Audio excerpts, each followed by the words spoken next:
What's the most common cause of lower back pain? In this tutorial, we're going to talk about two.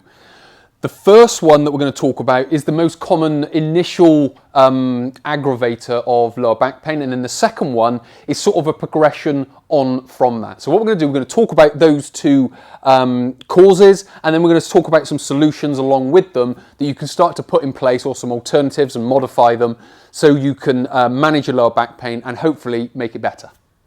If you are struggling with lower back pain and you do need some help, click the link below, go through to my How to Overcome Lower Back Pain online and face-to-face consultations. There we will sit down and discuss your lower back pain and start putting a rehab plan in place to help you overcome your lower back pain. So that's clicking the links below. I look forward to working with you there. Cause number one, and this is the one that I find that most people have a problem with, and it's the initial cause of a lower back pain, which is lifting. So this is going down into a position, lifting up, and then whilst you're down in that position, the back pain or the back goes, and it could be for a number of reasons. It could be the disc, could be instability, it could be a few different things. We're not here to say the specifics about what's going on there, but when I talk to most people during my consultations, a lift is generally what most people will say was the exacerbator or the initial cause of it. So what can be happening there? Well, there's two things that could be happening with the spine. Number one is that it's rounded. Now that is an ineffective position for the spine. It's a weak position for the spine because lots of muscles are shut off and the spine isn't supported, which leads on to sort of part number two, which is there's a lack of spine stability there. When we go down in with a neutral posture, again, we've got the thoracolumbar fascia should be tensioned because we've got glutes active and we've got lats active. That essentially is holding the spine in position and maintaining its posture. When we go rounded, we lose that and it starts to cause some problems. So the first part of it is the rounding of the spine, and also that's creating an instability in the area, which is then sort of increasing the chance of the pain happening when you're in that position. So it's rounded spine and it's stability. The second thing is lack of hip mobility. Now this can be the reason why the spine rounds. So if you've got poor hip mobility and you can only get down that far, to get you the rest of the way, you've got to go there. So you're going to round your spine. So what we need to be able to do is get down into the hips so we can then lift the weight up. So getting good hip mobility is going to save the spine. So when we talked about a rounded spine, that can be due to poor hip mobility. And then the final thing is glute activation, which is basically, again, it's using the hips to move, but also using the hip muscles to be strong in that movement, because again, that's going to tension the thoracolumbar fascia, which is going to support the area that much more. So when it comes to lifting being the initial cause, it's generally because it's done wrong, and it can be because the spine is rounded, which can be due to a lack of hip mobility, which is going to create instability in the area, and because they're not using the muscles properly, again, that's going to be creating an instability in the area. So the initial and let's just say most common cause of lower back pain, I find, is lifting. The second most common cause is being static. And the reason I say it's the second common cause is because what generally happens is the people that have lifted and the initial back pain has happened, then it will naturally sort of start to heal itself over time. And what they then find is when they sit down at their office or in a car or wherever they may be watching TV, because they're so stationary, the hips can get tight. So what's then happening is because there's instability in the area, the hips are getting tight, the muscles aren't moving properly, and they're acting a bit like a pressure cooker for the lower back because the hips are getting tight, and then the pain comes out the lower back. So when we're talking about being static, it doesn't just mean sitting down, it can also be standing up in a queue, because the ball and socket joints of the hip, they are movement joints, so they want to move, so they want to be in different positions. It could be a wide stance, it could be a split stance, it could be walking, because again, that is another great way of just keeping the hips and the muscles of the hip working, because the muscles that come off the hip, if you're looking at the side of the hip, you've got the the femur here, so the leg bone, then you've got the glute medius comes off it. So when the leg moves, you're moving that muscle. And that muscle is elongating sort of forwards and back like that. And it's being stretched and it's being mobilized. So just the very act of walking is going to mobilize the area. But with regards to a progression from the lifting, it then becomes being static. So we then need to move more. So with regards to the two most common causes, number one is lifting and number two is then being static. So what we're now going to do is we're going to talk about how we solve that problem. Solution number one is to lift correctly. So as I've mentioned, when we lift, there's a few things that we want to be doing. Now, it may be that you've lifted and you've already got lower back pain. So what's going to be more appropriate for you is going to be how we manage the static part of it and being static, which we'll talk about in part number two. But when it comes to lifting, we just want to be lifting correctly. So we want to get, first of all, we want to get the weight close to us.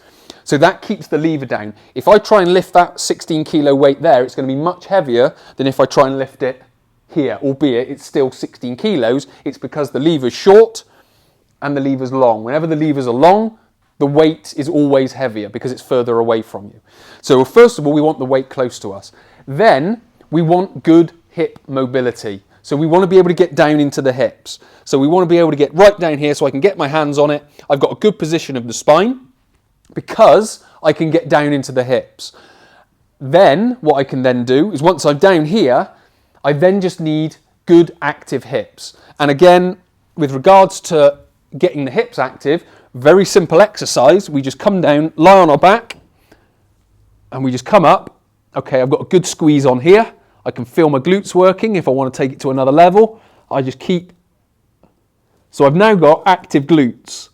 What I can now do is I can now feel my glute squeeze. So what I'm then able to do, if I can train that well enough, what I can then do is I can come down into this position and then I can feel my glute squeeze.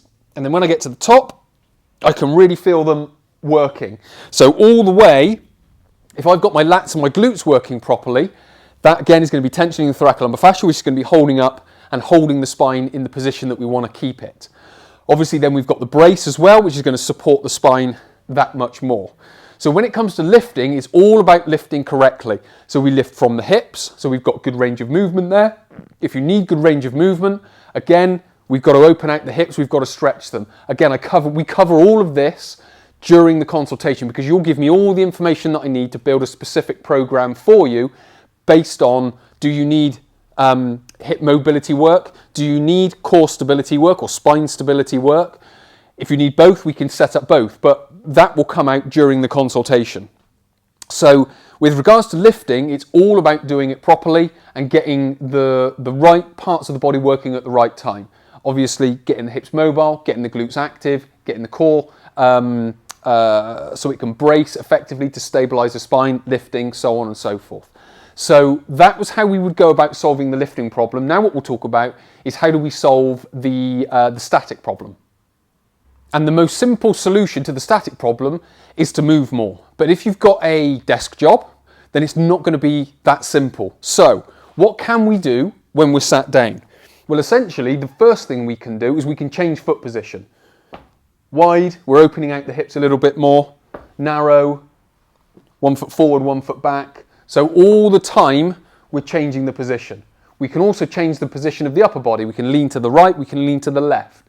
We can lean forward, we can lean back. We can maintain a good posture. We can round the back as long as the back is supported. So if we're leaning onto something, we're taking the load away from the back and putting it onto, say, the elbows. So the first thing is when we're sat down is change position.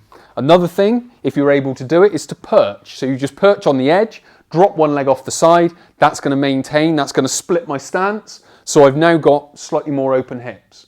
So we would do that at regular intervals, and that would help break up the static nature of it. If it's a standing thing, then again, change position of the feet. If you're standing, have a wide stance. Maybe take a cool, narrow. Also, walk around.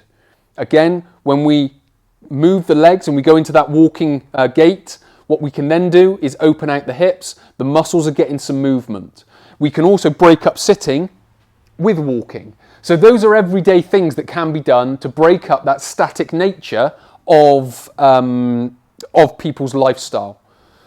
The second thing is, well, first of all, we have to understand that you've got inflexible hips or limited range of movement of the hips. And that would be to stretch out. And a few very simple stretches is muscles on the inside of the leg would be stretched out here. Muscles on the front of the leg would be stretched out in this position. And muscles on the back and the outside of the hip would be using this type of position. So 3 very simple stretches, but they can just aid in that mobility, which then can allow you to sit stationary because your hips have had a little bit of movement, your hips have become more flexible, so they don't build up the pressure and create the problem in the lower back. So to summarise what we've talked about, 2 main causes of lower back pain.